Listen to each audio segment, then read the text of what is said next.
Hi friends, ఈరోజు నవరాత్రులు start కదా. అందరికీ నవరాత్రి మొదటి రోజు శుభాకాంక్షలు. ఈరోజు అమ్మవారి అలంకారం బాల త్రిపుర సుందరి అవతారం కదా. నా పూజ అయితే ఇవాళ కంప్లీట్ అయిపోయిందండి. ఇలా పూజ చేసుకున్నాను. ఈ నవరాత్రులు 9 రోజులు అమ్మవారి ముందు లలితా సహస్రనామం కానీ, దేవి ఖడ్గమాల స్తోత్రం కానీ చదువుతూ అమ్మవారి కుంకుమార్చన చేయండి. ఈ అర్చన చేసిన తర్వాత కుంకాన్ని నవరాత్రులు 9 రోజులు ప్రతిరోజు పెట్టుకోండి. ఇలా చేయడం వల్ల ఎలాంటి గ్రహదోషాలు ఉండవు, అనారోగ్య సమస్యలు ఉండవు. మనం అనుకున్న పనులు సులభంగా పూర్తవుతాయి.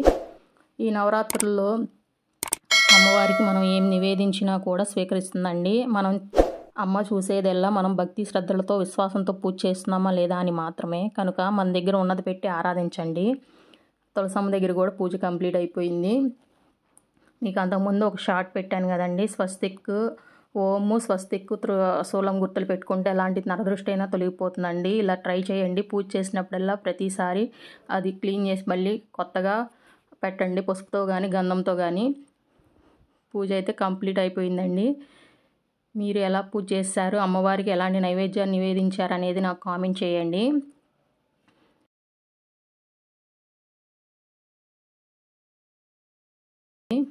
పూజ అయితే కంప్లీట్ అయిపోయింది. ఇప్పుడే నేను టిఫిన్ చేస్తున్నాను.